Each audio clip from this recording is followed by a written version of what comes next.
हंसने से शरीर की 36 मांसपेशियां हरकत करती हैं, यौगिक क्रिया होता है, आदमी तनाव मुक्त हो जाता है। और मैंने कहा है कि हंसना ही जीवन का सुख है। वर्तमान में प्राण हंसी है, दुश्मन नहीं दुश्मनी मारे, ऐसी अनुसंधान हंसी है। मन दिमाग में ऊर्जा भर दे, जड़ चेतन की जान हंसी है।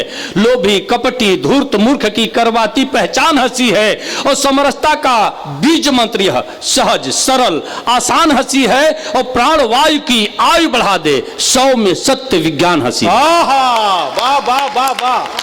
अब शर्त है आप कैसे हंसते हैं। कुछ लोगों को हंसी आती भी है, बड़प्पन का लिहाज है, बड़े पद पर हैं, हंसे के नहीं, मुस्कुरा के मामला निकाल लेते हैं। मन हो रहा है कि मुंह बांधे, ऐसा नहीं करेंगे। इसको हम लोग मौगनवा हंसी कहते हैं। ये मौगनवा हंसी है दिनेश भाई, ये हंसी मौगनवा है। ऐसे पूरी जिंदगी करिए, कुछ नहीं होने वाला है। हंसने का मतलब हंसिए तो नाभि हिलने लगे, ऐसे ठहाके लगाएंगे तो आप बीमार नहीं पड़ते।